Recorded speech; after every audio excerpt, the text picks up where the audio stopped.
The Rant Podcast is brought to you by CubsInsider.com.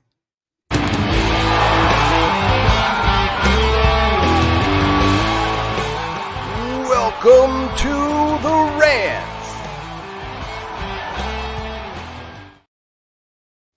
Welcome, ladies and gentlemen, to The Rant Live. It used to be live. It's not live anymore. I mean, it's live because we're doing it live, but I'm just an AI bot, actually. So yeah. In case you guys are wondering where Evan's personality comes from, it's all AI. You can't do that. I'm sorry, but like your approach and the way you write, AI can't copy that. Well, I'm hoping I can just blame my bad takes on it. Like if stuff backfires on me, I can just be like, "Nah, man, the algorithm screwed that one up." There you go. I like that approach, but we're not live. We do this live. We don't do any editing, so we like to take the easy approach, right? We just record it live, however it sounds. There's no editing. You get what happens, and it doesn't change. So you know that we're not, and that's probably why there's. We always talk about the high quality that we bring to the Cubs world. It's real.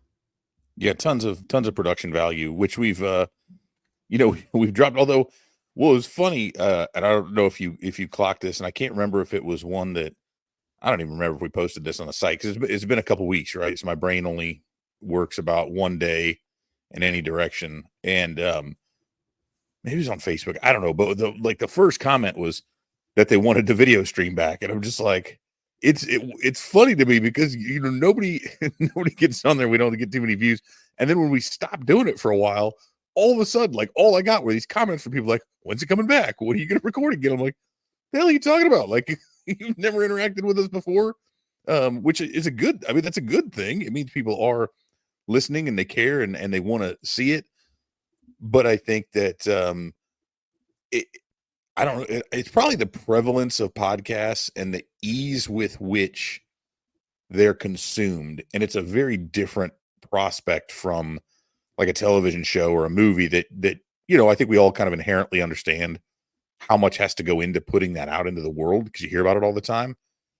But and we're doing this with very, very little effort, right? Like you said, there's no editing. You're not going back in there and cutting bits out and taking out parts where we kind of stumble over our words or whatever. But it actually takes quite a bit of work to really do it right. And so I even doing the videos and getting that out on YouTube and all those extra things. So when you kind of have like a busy life going on otherwise, for us to dumb this down as much as possible is really about the only way we can actually continue to produce it on any sort of a semi-regular basis. So that's a very long way of saying like, totally get it. Totally understand that and a lot of podcasts do the YouTube thing, right? They've gone to that to where it's like people are watching podcasts via YouTube, maybe more so than they're even using a podcatcher of some sort. But never say never. But it is easy not to have to look at myself when I'm recording. So we're doing the opposite. Yes, we try to go with the least amount of effort for the. It's like effort and quality. It meets somewhere, and the where inflection it meets, it's pretty low. Where it meets, that's where we try to publish the content. It's like where the X and the Y axes meet in the lower left of the graph. Like we're down here. Go find it. If you want some people who are putting effort into this and really editing and having the highest quality sounds and the best takes and multimedia involved, right? Like the ones where I could be sitting here and nobody can see me, of course, but I'm pointing up to where it's like, and the ones where somebody's actually going back in and producing that to where a graph will pop up, on the screen. Like, nah, you're not getting that here. That's the joy of blogging, right? I mean, let's remember that blogging was supposed to be kind of like fans doing like fan things and not being ESPN, because ESPN was ESPN. But now it seems like not, there's still bloggers who kind of do blogging things, but it feels like a blog, when blogs grow, certain blogs become more popular and then they become more and more kind of that big fancy feeling like a ESPN or an SB Nation or whatever. But not us. We're committed to giving you the best possible quality product with the least amount of effort. Yeah, I think that is probably like our new tagline. Like instead of, bringing you serious Cubs news without taking ourselves too seriously, it's like bringing you the best we can with the least possible effort. Thanks.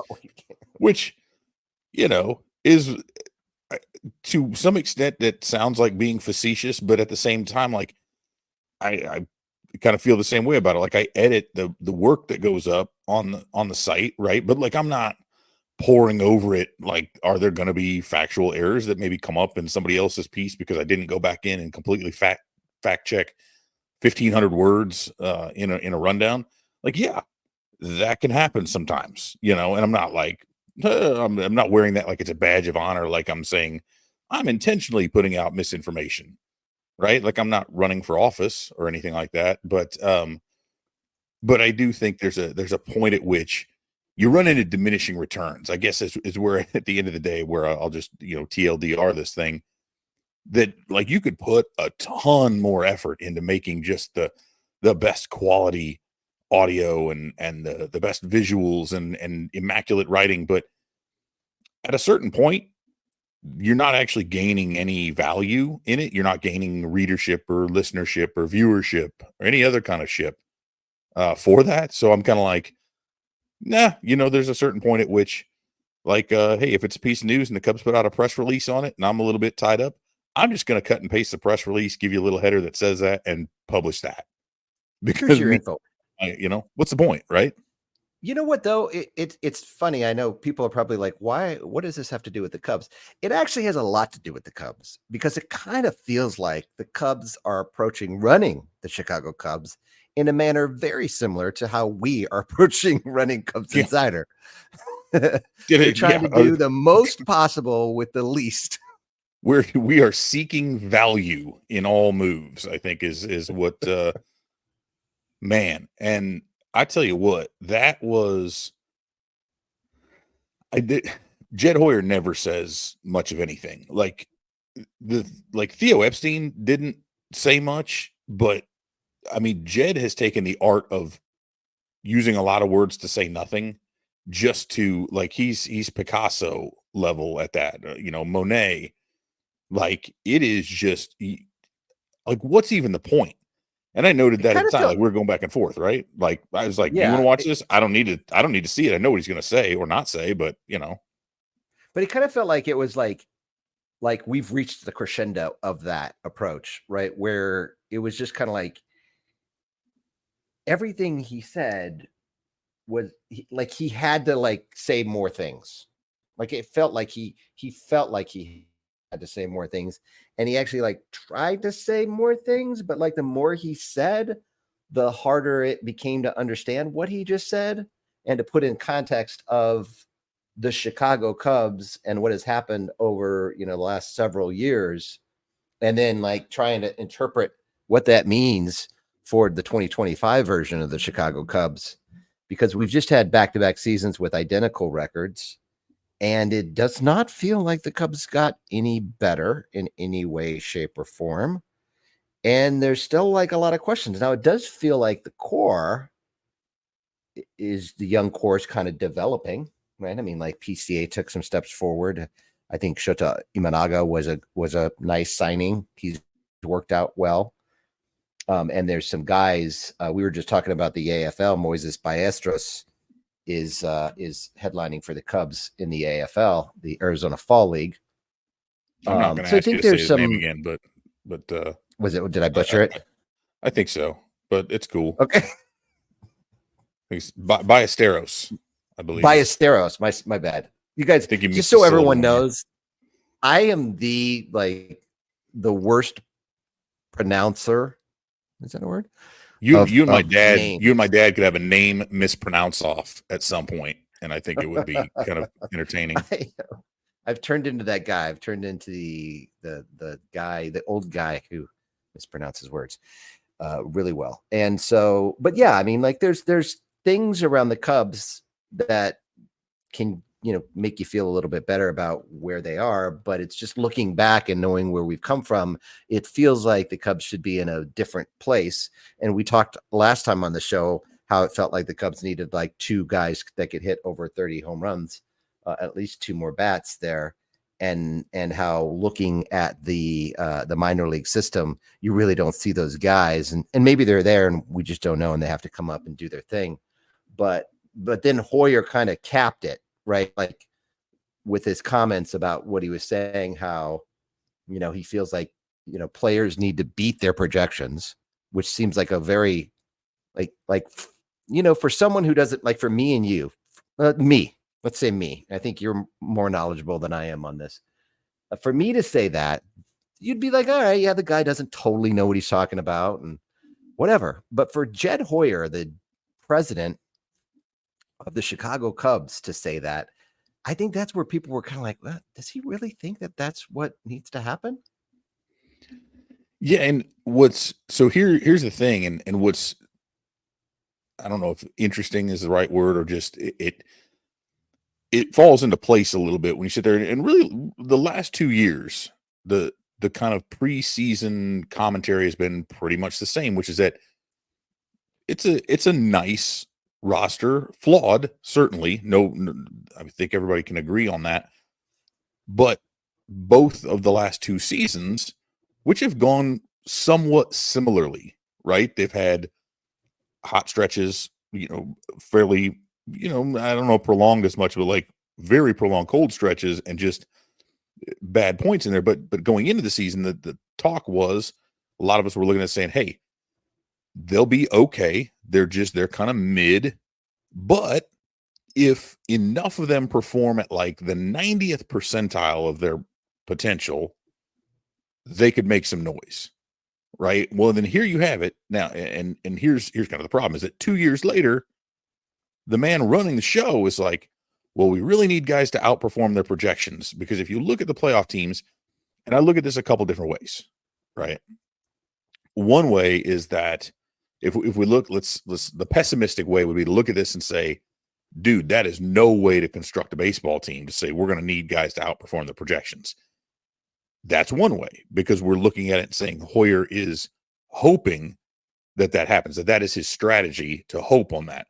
The other is to say that just the reality of the situation is that the teams that have the most success have 1 or 2 or 3 players who do outperform their projections.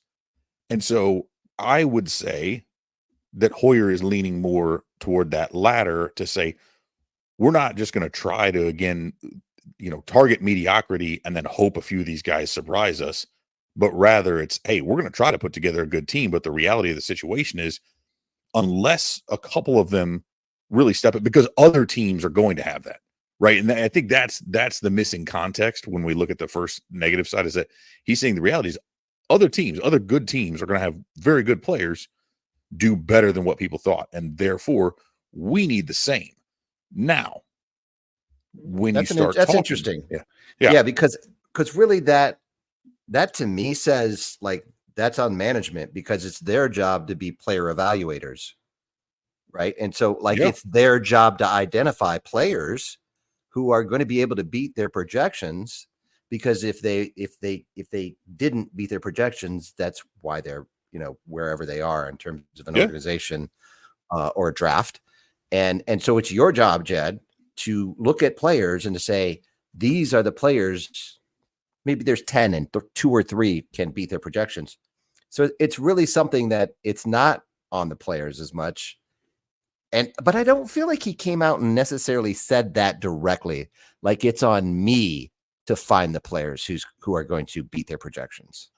No, and the other thing he said, I mean, he said it may be external, it may be internal, but he seemed to be more, I mean, he definitely leaned more into the idea that rather than being hyper aggressive in free agency, because we know they're not going to go get Juan Soto, that he talked about creating a better environment within which their players can do that, can exceed their expectations. But My issue with it is this, right? So let's say I'm at the blackjack table, right? I'm laying down my bets, but I'm at a $5, I'm making $5 bets, and I'm winning. I'm not doubling down. I'm just winning. What's the most I can win? $5, right? I made more money. I exceeded my expectation, as it were, but I only made $5 because that's all I bet. If, on the other hand, I'm at $100 hand and I win that hand, I'm winning $100, right? I put in more money, and the greater return, even though percentage-wise, right, it was 100% return. But 100% return on $100 is a hell of a lot better than on 5. And my point there is that if the Cubs are going to continue to seek value-based players, right, and they definitely hit big on Imanaga, but largely they have targeted free agents. They've looked for these guys who fit. They only signed Cody Bellinger because, again, he made sense as a value play once he came down to $71 million instead of the $250 or whatever that he may have been seeking initially. But when you get guys like that, you are naturally starting from a lower point.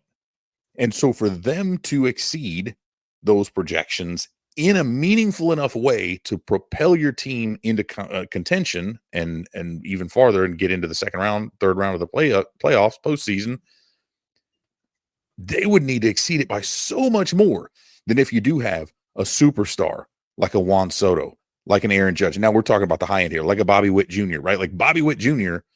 did much better this year than people would have expected. But everybody expected him to be like a 4 or 5 WAR player. So if he doubles that and goes to 10, that's huge. Whereas, and that's selling evaluation.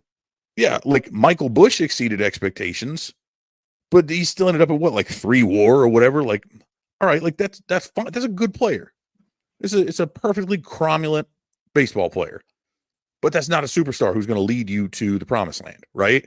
And so unless you go out and get those dudes whose base level is already very high, like who just have to walk on the field, do their job, do their thing, and they're putting up 4 or 5 WAR. And then if they exceed expectations, now you're talking about adding 2, 3, 4 WAR, right? Not if you expect them to do 1 and they do 2.5. Like that's, but Jed Hoyer certainly seems to be leaning into, we're gonna still, right? He loves to thread the needle. And again, he talked about exceeding expectations, and I appreciate that they need that, but at the same time, and now I'm kind of going backwards from what I said before, I don't know that they're willing. The ability is one thing. We could talk about them being willing to pay for stuff, right? I think it's more, and we've talked about this ad nauseum, right? Like Jed Hoyer, the Cubs, whatever, they love their algorithms. They love those, again, those projections. They are looking at those numbers, and he's like the smart day trader guy, right? Who's sitting there making his deals. He's not gambling his money so that he might lose everything one day, right? He's finding the spots. He's buying at the right times. He's doing things to be safe, to grow his own very assets. Low risk. At a low risk level. But as before, the less you risk, the less you have the potential to gain, unless you get lucky, right? Like unless you're willing to get a, and we saw a little bit the Isaac Paredes trade, Christopher Morel, like that felt much more aggressive and un-Jed like than what we've seen, but he's going to need to do a lot more of that this winter. Like dudes are going to have to be traded. Their top 6 prospects, 7 prospects, whatever, all at AAA. You can't just leave them there in perpetuity. Somebody's got to be dealt to find someone else who has that kind of potential. And I talked about that with a potential Rays trade, another Rays trade that could happen if they're going to deal from pitching. Could they go out and find that dude who's going to all of a sudden, who projects to like nothing? Like if it's just Shane McClanahan who hasn't pitched in it over a year, could you find a guy like that? Would the Rays be willing to deal him at a good enough price, the Cubs could get him, and all of a sudden this guy bounces back to near Cy Young caliber. That's the type of overperformance you need. But are they willing and able to go get that? I don't know. It just, yeah, it doesn't feel great though, as a Cubs fan, right? Like where you're coming from, what happened in 15, 16, 17, even, like the way that it felt when you had a team full of guys that could potentially and did for a couple of years exceed expectations, like you're saying, beyond just that 5 WAR up to like 7, 8, 9, 10 WAR type players, and be there. And that's what the Cubs do not have, right? They don't have any guys. Like if right now, if you look at the roster as it's constructed, and I'm going to throw Cody Bellinger in there, is you see a bunch of players who they're projecting to 3 WAR, right? Maybe a little higher. And if they beat expectations, they're at 5. And so this is like, to your point where you were using the analogy of being at a poker table, is they have to have more players who are already projected at 5 and can exceed expectations to 10. And where Hoyer was asked a question about what his approach was and how he felt about this, his being his last year of his contract, his response was he felt like this was an opportunity. He was seeing this as an opportunity, and didn't sound like he was real worried about pressing for an extension on his contract, which there's no way that's going to happen. I mean, if it does, I would be shocked. But it's like, all right, well, let's just walk through this. We all know, the Cubs, the team, the roster, the guys they have in the minors. There's not going to be a lot changing. I mean, they're going to sign some guys, but as you mentioned, probably not going to sign Juan Soto. And so it's like the only way how do the Cubs get into the playoffs next year? What does the offseason have to look like for the Cubs to not just get into the playoffs next year, but to be successful in the playoffs? And I have a hard time envisioning it. Yeah, I mean, I have a hard time. Like, to me, and it's wild to think this, but I just think they're much better off if Cody Bellinger opts out because of what it means for their ability to go out and, whether it's spend that money, whether it's to fill that slot with a young guy, be it Owen Casey, Kevin Alcantara, Matt Shaw, right? Whatever, positionally but that doesn't make us, where else do you upgrade, right? Can they go get a Vlad Guerrero? And, because we talked about Michael Busch, and Michael Busch is a nice piece. He's a perfectly nice player. But if you can go out and find a star like Vlad Guerrero Jr., now you plug, which oddly enough, if Cody Bellinger comes back, I would say the Cubs need and desire to do a trade like that to maybe flip Busch or Bellinger. I mean, who knows? The ops back in, then maybe they flip him. Not that the Blue Jays would want to pick up Bellinger, but Busch might make sense. And then you get Vlad Guerrero Jr., although, some people say he still wants to play third. Then what do you do with Matt Shaw? I mean, the moving pieces are all over the place, but if Bellinger comes back, you're effectively running back the exact same team. Exactly. And that's just ass. Back. Right. Yeah. I mean, like, isn't he? I don't know. I think, because the thing here, and here's I want to put this out, because where a lot of people get it wrong. Right? He's got 2 years left, $52.5 million on that, 27.5 next year, 25 the year after, if he opts into 26. But the dude's only 28 years old, right? He's going into his age 29 season, so it's his last season as a sub 30-year-old. Mm-hmm. Probably his last chance to make any money, because a lot of people are like, nobody's going to pay him $27.5 million. Well, no, he doesn't. He's not trying to go get more than $27.5 million for next year. He's trying to get more, and it really only needs to get more than 50, because if he opts out, he has a $2.5 million buyout on it. So if I'm Cody Bellinger, I'm looking for more years and more overall money. Now, there's a certain point at which, and I kind of put out a thread on this, but to me, I think it's got to go beyond 4 years, 80 million that he could get, right? Because like at that point, that's only 20 million a year. he's got 52.5 in the bank, right? Could he, after he's done in 2 years with the Cubs, could he get another 30 million out there? Probably. 10 years, 3 years at 10 million, he could probably get another of that. But if somebody's willing to give him like 5 years at 100 million to be a 4-WAR player, if they believe he can still play some center and he's got that capability, because it is kind of a thin free agent market again. If he feels he can get that, I think he bounces. Because it's really like, it's only 2 more years. Like somebody out there could probably give him, I think his problem, right? It was like, well, you had to back off. His problem was he was trying to get $200 million, and there was no way in hell that was ever going to happen. Like, that was the dumbest thing. Although MLB trade rumors, and I will skewer them for this forever, their projection was 12 years, 264. And that's just a dumb, like, I saw that. I thought somebody was just trolling. I don't know where Because where do they get that from? Yeah, that's insane. That's again, that's like 80 million more than anyone else thought. And even that was right. So, like, when you're asking for so much and you're holding on for so long, at a certain point, people have all gone elsewhere, right? They're all going, no, we're not going to touch you for $200 million. We're going to go get somebody else.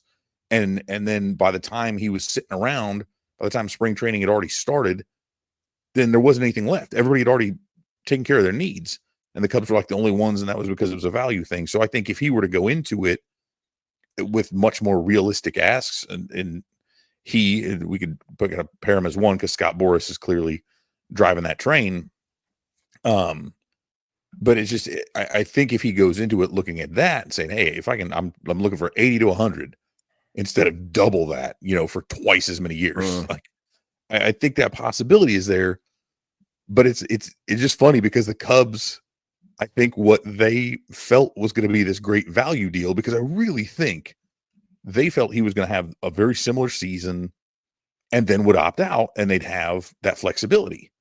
But now I think they're left with a situation where what was supposed to be a value will not only push them into, like, barely, and I'm still pissed about this, like, barely into the CBT. Like, if you're going to go in, go over by 10 or 20 or 30 million. Why are you going over by like 200,000? Like, that in and of itself was stupid, and I think was a terrible miscalculation. And he may come back and ruin your flexibility when it comes to how you can not ruin it, but hamper it when it comes to who you can add, whether it's internal or external. The deal, I think, just worked out the exact wrong way. Like, when you say, like, it'd be okay if he did this, if he's a 5-WAR player and he opts back in because he loves it, hey, that's pretty damn good.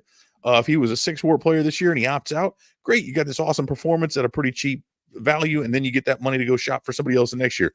What they didn't count on was him just kind of falling back to being good but not great, and more expensive than what they could get from a possible replacement. So I think they hit, like, they did not get the right result there. The dealer was showing 6 and still beat him.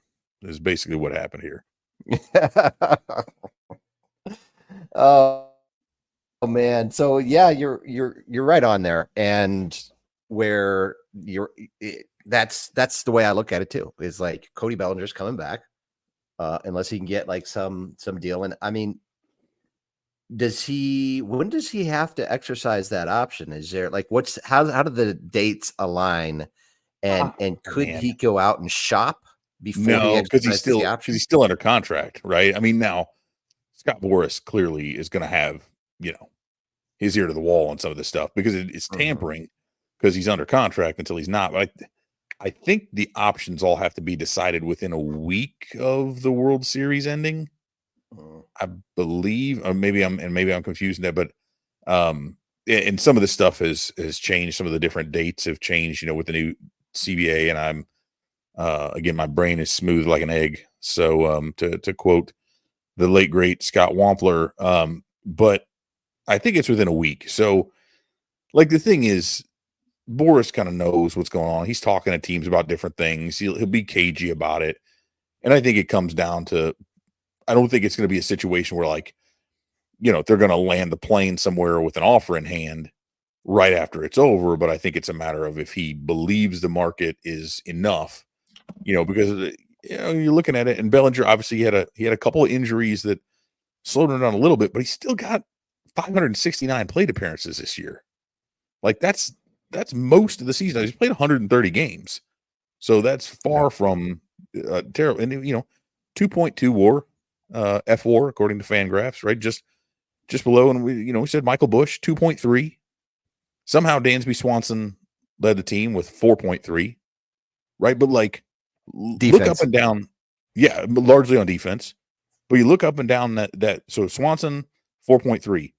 That ceiling is super limited. Now, could he have a better offensive performance? But like, I think you're looking at 5 as like his ceiling. Nico Horner, same thing, 3.9. His offense will never be enough because he doesn't have the power to outperform that. Again, 5, I would say, is the max. Ian Happ, who had a tremendous season, yet again, right? 122 WRC plus, 3.6 WAR. Same deal. Yeah. Seiya Suzuki, I think, is the one who you could look at all these guys and be like, you know what? Because he really got it together again. 132 games, so right there with Bellinger. If he puts it together and hits like he's shown the capacity to, 138 WRC plus, I think he's a guy. But even there, I think we're talking super limited because what if he's a DH and his defense kind of sucked anyway? So again, you're still talking at like 6. If he Pete Crow Armstrong to me is the one who, if we get the Pete Crow Armstrong we saw from late July on, that's a 6-7 WAR player. Like, for sure. He's the guy, but he's going to have some pop, but he can get to 20 runs. Yeah, I think he could get 15, 20, but he's not scary. No one that I mentioned. They have a bunch of good to stretching into very good, right? I think PCA is going to end up being very good. I think Seiya Suzuki, if he can perform where we've seen him, can be very good. But they've got a bunch of nice players. And I think Matt Shaw, I'm super high on Matt Shaw. I'm not as high on Owen Casey as a lot of people, but I think those guys, but like, look at it, man.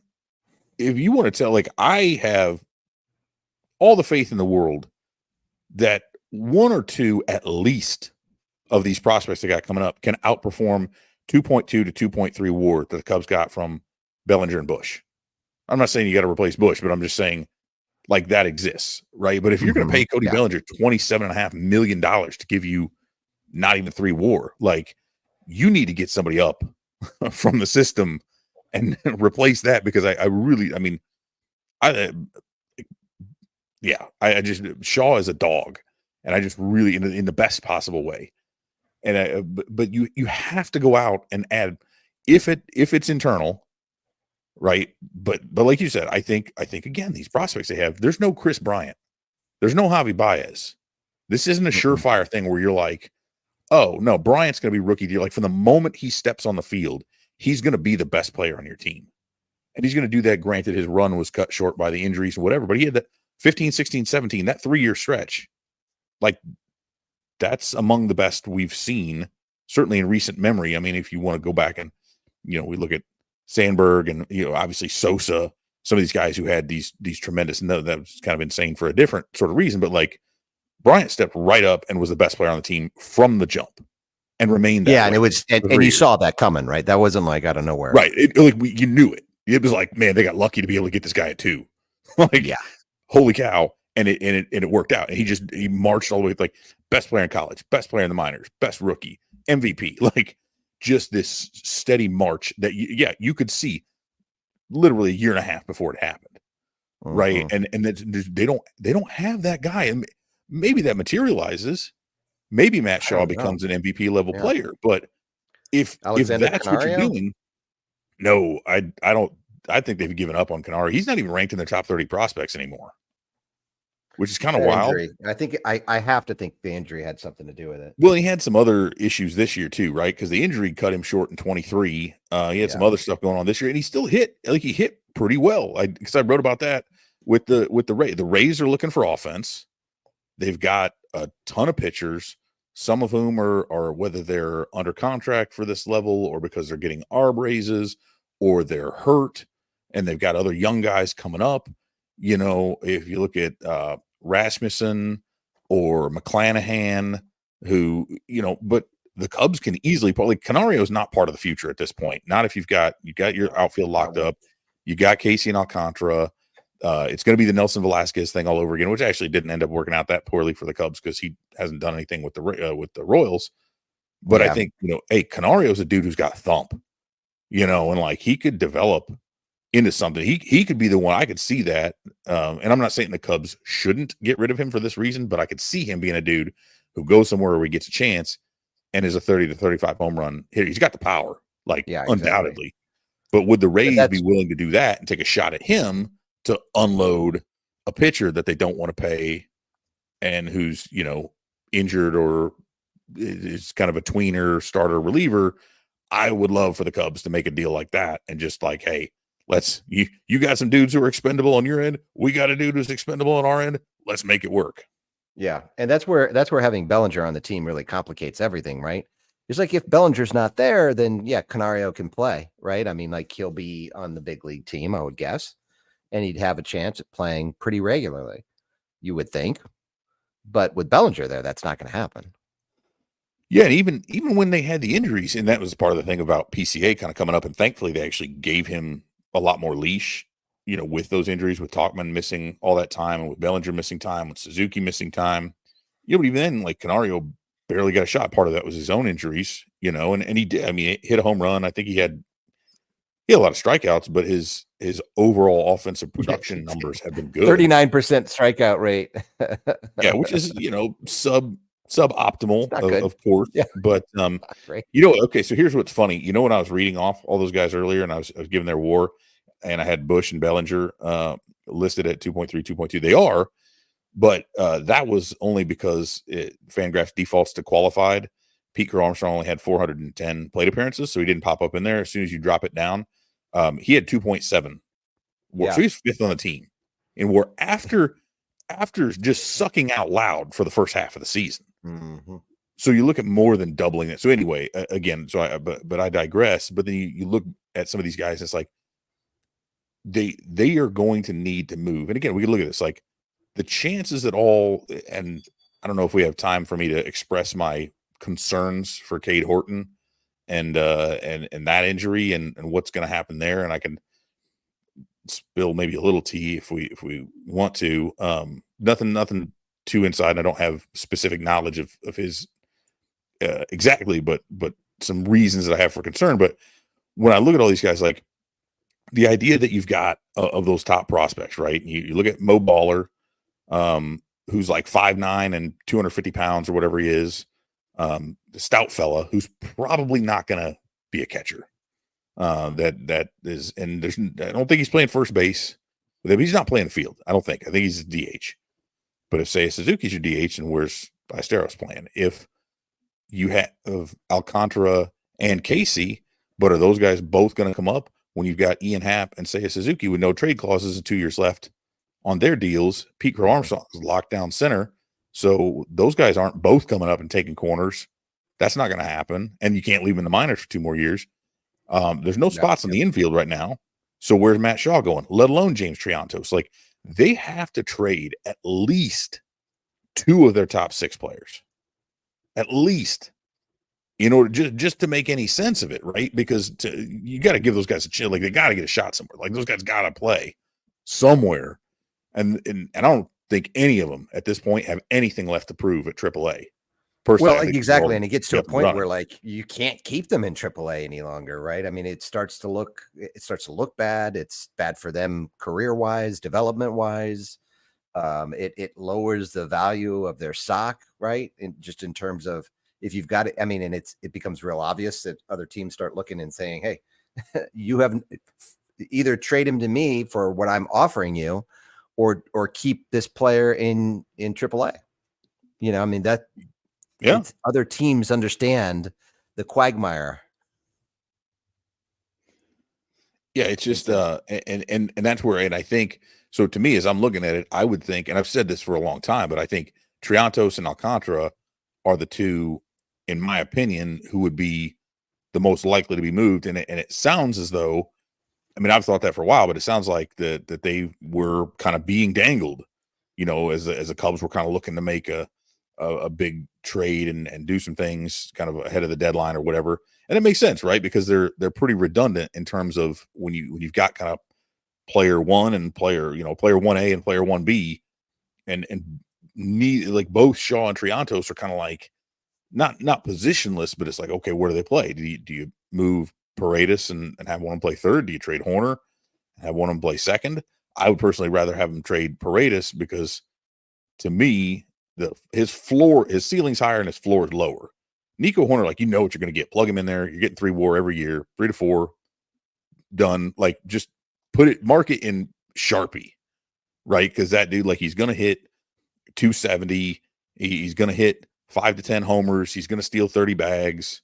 He's going to play Gold Glove caliber defense, like, known commodity. And then you can gamble a little bit more if it's a rookie or whatever. But there again, like, you got to have a spot to play him. And I know I saw somebody bringing it up, and I respect the idea, but they were saying, well, you can't say he's blocked, or you don't need to trade someone because the Cubs gave whatever it was, 400 plate appearances to, I don't know if it was like Madrigal, Masterboni, Wisdom, whatever. And it's like, okay, yeah, but they only did that because they made the stupid decision to continue to run Christopher Morel out there, and then realized very quickly he couldn't play third base. And then all these other dudes that was known. hurt. That was known Yeah. going into the season. Yeah, And like everyone those was guys. like, how's this going to play out? Well, Yeah, we saw. yeah, and they ran with it for too long. But, like, those guys don't get all those at bats if they had a competent everyday third baseman from the start, right? And if that's Isaac Paredes, Yeah.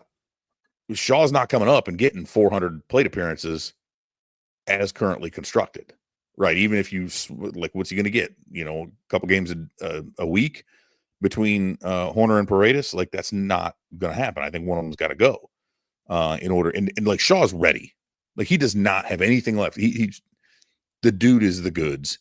He doesn't need more time at AAA. The question is, how do you find him time at the majors? But again, I don't know. You want me to talk about Cade Horton and why I'm a little freaked out?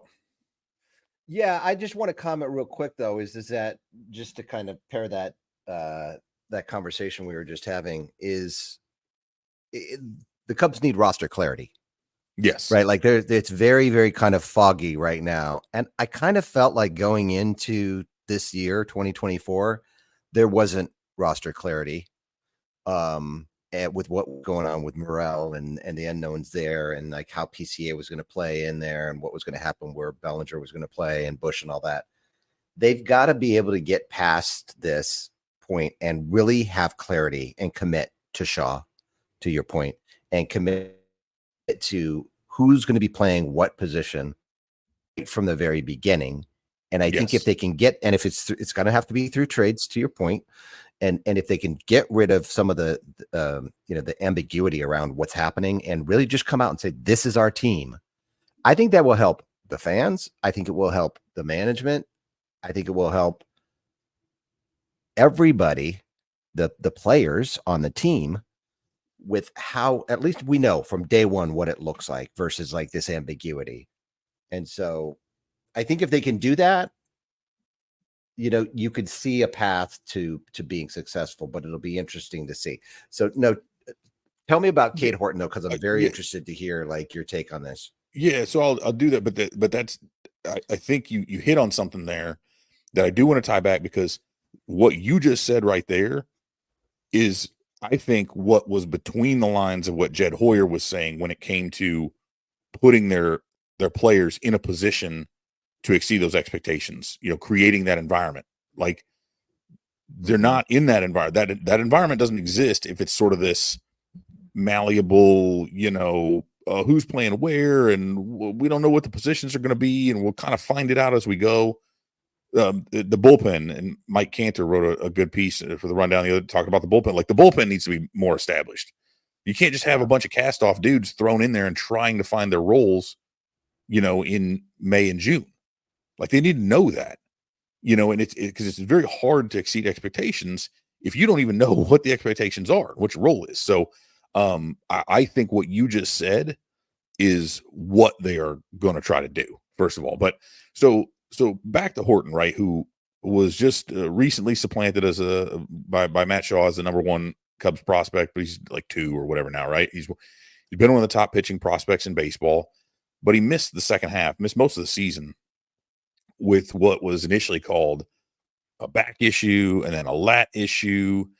And then they said it was a subscapular strain, which is the subscapularis is, I think, the largest, if I'm remembering my WebMD research correctly, it's like the largest muscle that comprises what is known as the rotator cuff.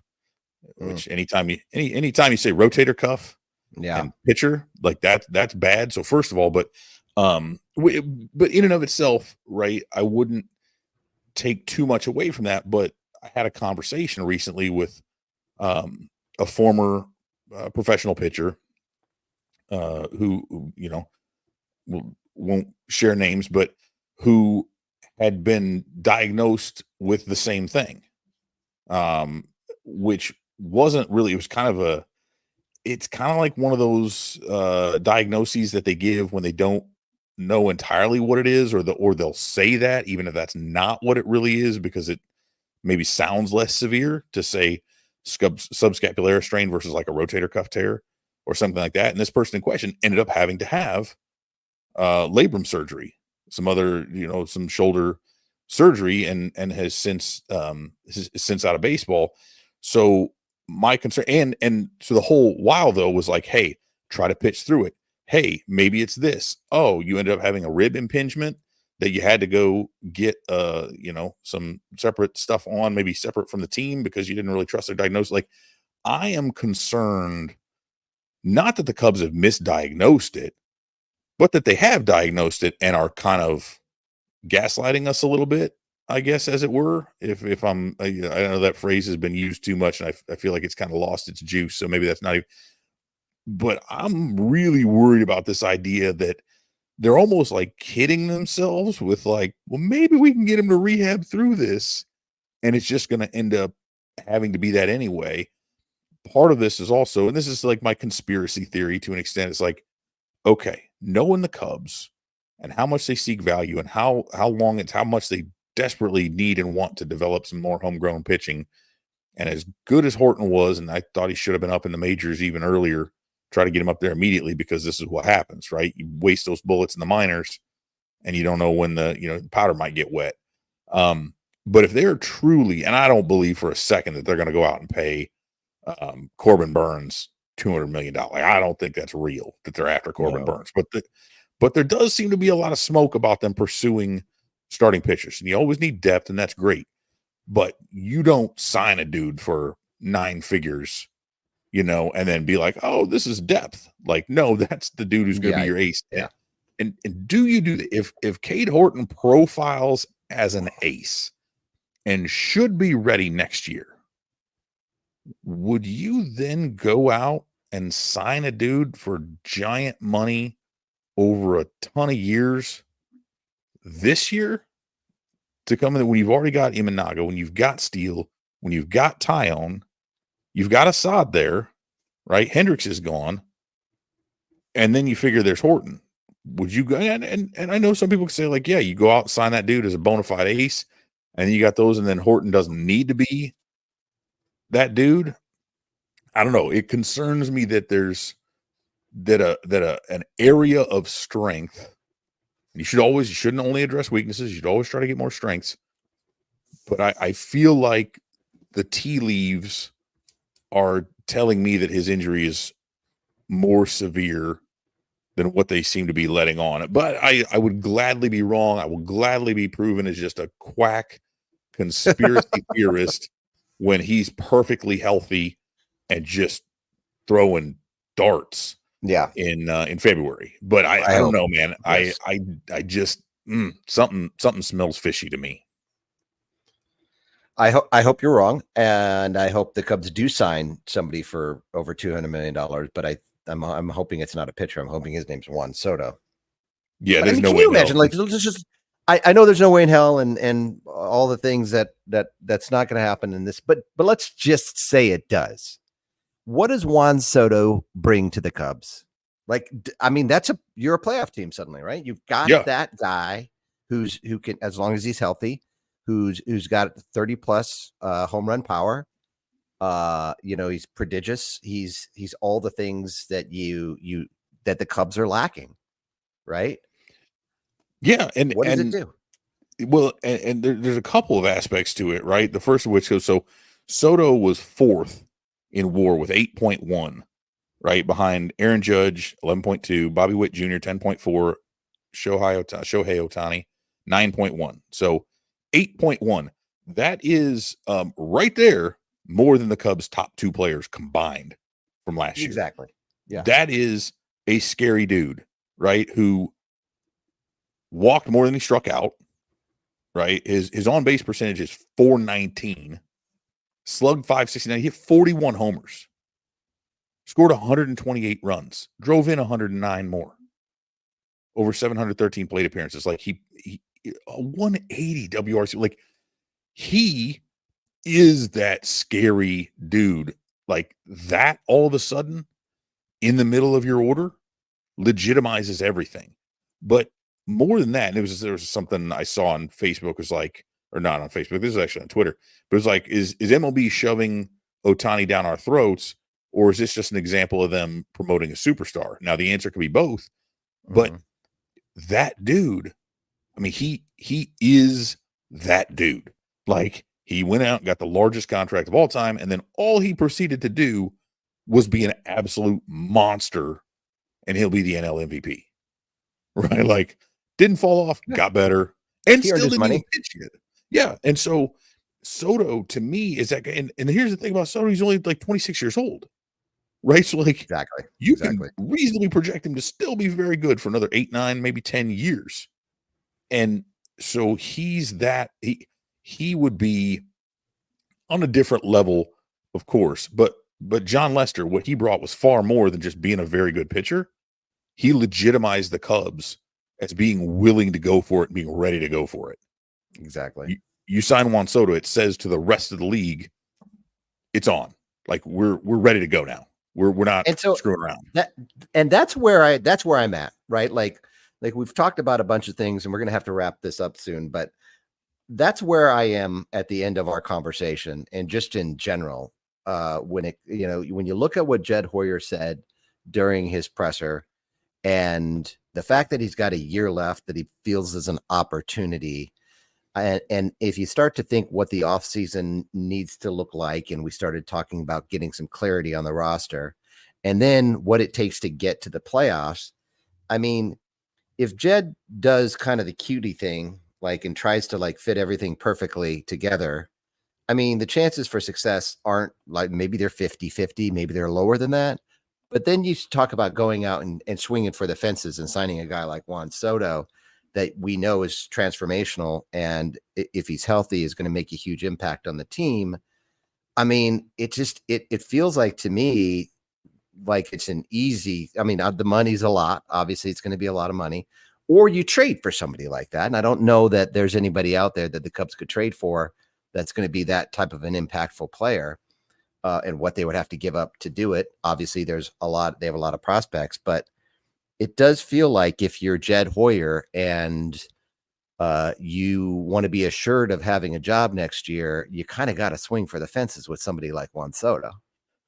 Yeah, I mean, to kind of go back and maybe tweak my betting analogy a little bit, a guy like Soto that's putting $1 million bet on the favorites, at like even suboptimal odds, because like you're going to make $10,000 on it, right? But you got back your $1 million and you added to it, because I mean, his value is so high, his floor is so high. I don't know how much higher his ceiling is than what, and that's kind of my point, is like an 8.1 WAR. Well, how much can he was protected in that lineup though too, right? Right. Like you're not going to get that protection with the Chicago Cubs or almost any other team. You don't have the same setup, and so the ceiling is, I don't want to say it's lower, it's not, it's very high, but the floor is also so low, right? And that's the thing. There's less of a delta.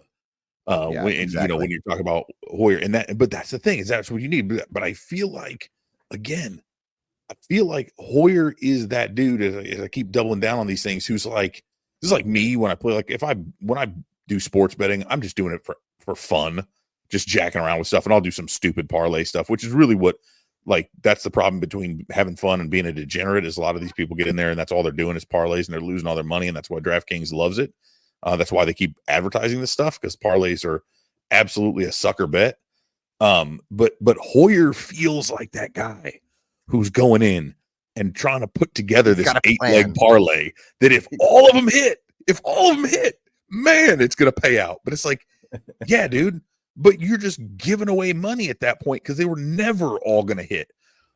Put the smart bet, put more money on a smart bet. And even though your profit won't be as high, either monetarily or percentage wise, however you want to look at it, you're gonna win, right? Like your chances of winning are now so much higher. And guess what? That just means you don't need to get as many people to outperform the projections. You can have that protection in there. You can have one or two of them do it, because look, man, we just talked about it. The Cubs didn't have two guys combined for 8.1 WAR. So if Soto comes in and let's say, oh, he has a down year.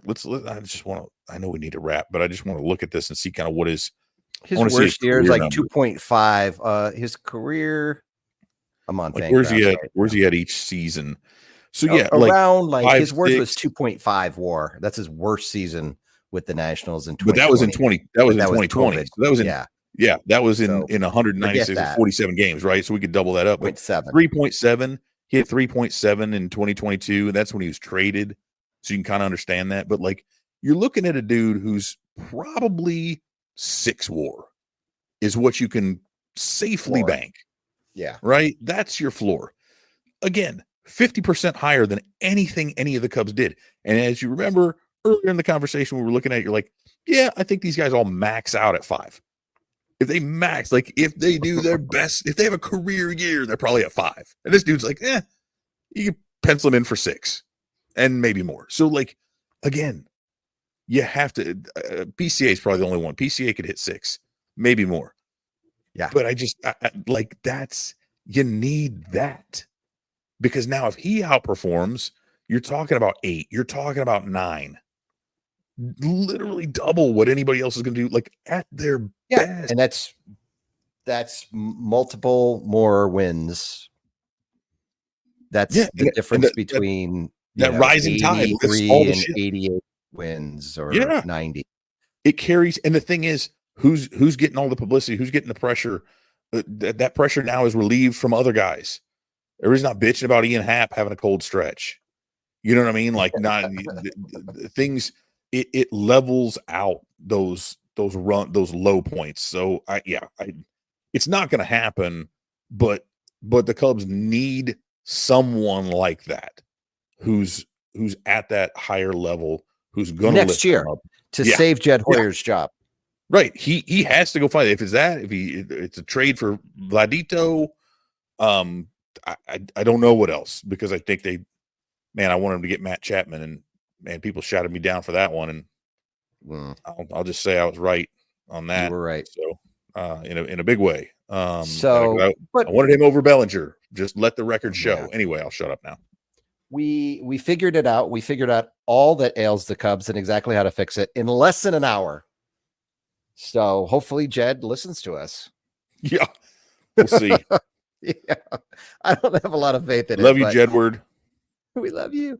It's been good. It's been real. We'll circle back, probably in another couple weeks or something. If anything big, nothing big is going to happen because the playoffs are going on. So we'll just kind of see what happens in terms of when we circle back. But keep us subscribe, like, follow, like all the things the kids are doing these days. Yeah, give us a 5-star rating on whatever podcatcher you have, because Lord knows we're probably not worth that, but you can lie. I don't think we're going to be hurt by we're okay with that, by higher rating than you need. So that's cool. Okay, cool. All right. Until then, thanks everyone.